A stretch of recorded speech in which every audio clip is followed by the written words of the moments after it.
नमस्कार दोस्तों, मैं पृथ्वीदत्त नैथानी। देवभूमि उत्तराखंड उत्तरकाशी जो कि सीमावर्ती हमारा जो ये जिला है और यहाँ पर इसको सौम्य काशी उत्तरकाशी के नाम से जाना जाता है। और जैसे कि आपको मालूम है कि मेरे राइट साइड में भगवान काशी विश्वनाथ का मंदिर है और इधर दाईं ओर अगर देखा जाए तो माँ भगवती गंगा यानी भागीरथी जो बह रही है और इसी की गोद में यह सौम्य काशी स्थित है। और देखना होगा कि आज जो हमारी जीरो ग्राउंड रिपोर्ट रामलीला मैदान उत्तरकाशी जिसको कि हार्ट ऑफ सिटी कहा जाता है, और मैं सबसे पहले धन्यवाद करना चाहूँगा नगर पालिका के अध्यक्ष और जितने भी तमाम उनके सहयोगी, जितने भी 11 जो वार्ड सदस्य हैं उनके द्वारा इस मैदान को बहुत ही सुंदर रूप यहाँ पर दिया गया है। हरियाली छा रखी है और यहाँ पर जो है दूब लगाई जा चुकी है। और यहाँ पर जितने भी छोटे मोटे जितने भी हमारे स्पोर्ट्स पर्सन है जो कि स्पोर्ट्स को बहुत ज़्यादा पसंद करते हैं, जिसमें कि फुटबॉल भी है, फुटबॉल यहाँ पर खेला जाता है। मगर अगर देखा जाए उत्तरकाशी की बात, उत्तरकाशी जो कि एक आस्था का केंद्र है, आस्था का विषय है। और जैसे कि मैंने आपको बताया कि यहाँ पर उत्तरकाशी में माँ गंगा और माँ यमुना का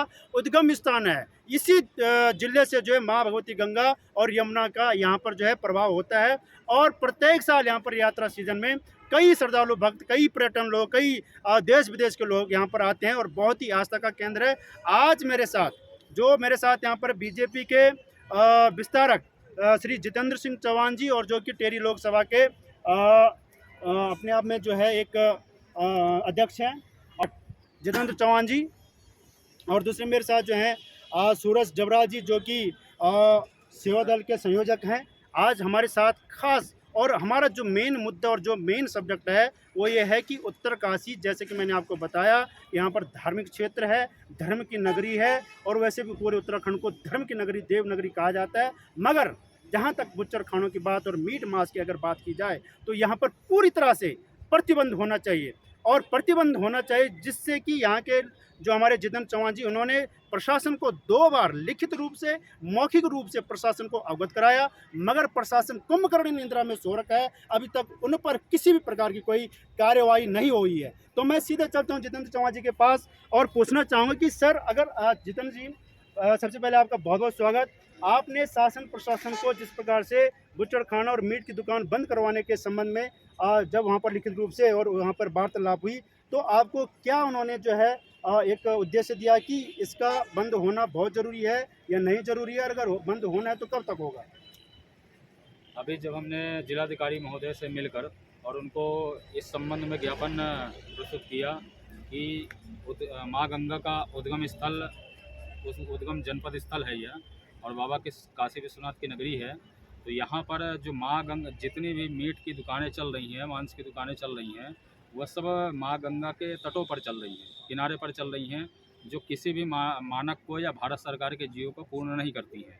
वह पूर्णतः अवैध तरीके से गैर लाइसेंस रूप में चल रही हैं। तो आपका कहने का मतलब है कि उत्तरकाशी में जितने भी और जैसे चौहान जी आपने बताया कि क्या जो उत्तरकाशी मुख्यालय के अंदर, जैसे कि आपने बताया कि 20 से 30 दुकानें यहाँ पर जो गैर कानूनी रूप से यहाँ पर मीट खाना, बुच्चड़ खाना चल रहा है, तो आपको मालूम है कि आपको प्रशासन ने ये अवगत करवाया भी और आश्वासन भी करवाया कि जितने भी गैर कानूनी अगर यहाँ पर बुच्चड़ खाना चल रहा है तो उसको पूरी तरह से प्रतिबंध किया जाए?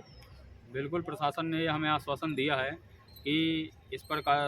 बल्कि डीएम साहब ने त्वरित कार्रवाई करके आदेश जारी किए थे ये कि इस मीट मांस की जो भी गैर लाइसेंस दुकान है, वैसे तो सभी गैर लाइसेंस दुकान है, एक के भी लाइसेंस नहीं है, ये हमें पूरी तरह कन्फर्म है और उनको प्रतिबंधित करने के लिए आदेश दिए थे, लेकिन उस आदेश पर अभी तक कोई अमल नहीं हुआ। जैसे चौहान जी आपने कहा था कि 300 मीटर के दायरे पे आप जो बुच्चड़ खाना चला सकते हैं, ऐसा कुछ आपने कहा था, तो ये तो पूरा जो है धार्मिक और आस्था का विषय है। और खासकर अगर मैं उत्तरकाशी की बात करूं, जिसको कि उत्तर की काशी कहा जाता है, अपने आप में जो बाबा काशी विश्वनाथ की नगरी है, तो जो 300 मीटर के दायरे पे अगर यहाँ पर बुच्चड़ खाना चलेगा तो क्या स्वाभाविक है या चलना जरूरी है, पूरी तरह से इसको भी प्रतिबंध होना चाहिए? वैसे तो उत्तरकाशी क्षेत्र में जो उत्तरकाशी काशी विश्वनाथ की यह भूमि है, यह पवित्र धार्मिक स्थली है। उस धार्मिक स्थली से सीमा के बाहर, वैसे सीमा के बाहर और गंगा के तटों से, गंगा क्या कोई भी नदी हो,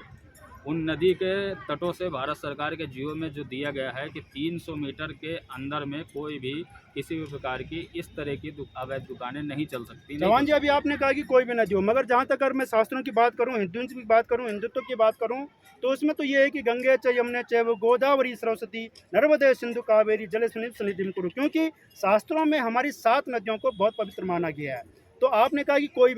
भी नदी अगर माना सपोज क्या कि टॉन्स नदी हमारे जौनसार में बहती है, उसका फिलहाल शास्त्रों में कोई हमारे पास वर्णन नहीं है, कोई हमारे पास जो है ऑथेंटिक नहीं है। तो अगर माना वहाँ पर अगर कोई नदी के किनारे अगर कोई बुच्चड़खाना खोलता है तो क्या ये संभव है? वैसे जल स्रोत नदी एक जल,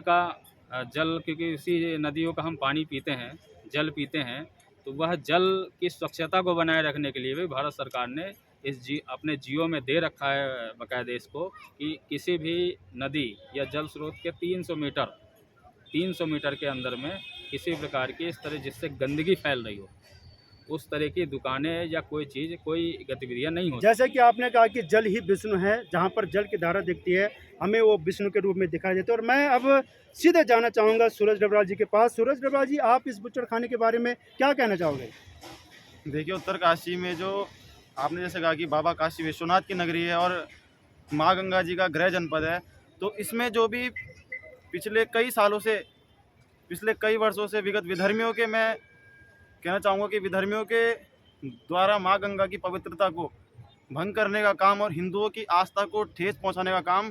पिछले कई वर्षों से किया जा रहा है, जो कि बिल्कुल गलत है। और अगर जिला प्रशासन अगर इस पर अगर कार्रवाई नहीं करता है, अभी हमने 7 दिन का समय जिला प्रशासन को साफ रूप से दिया, चेतावनी के रूप में, कि अगर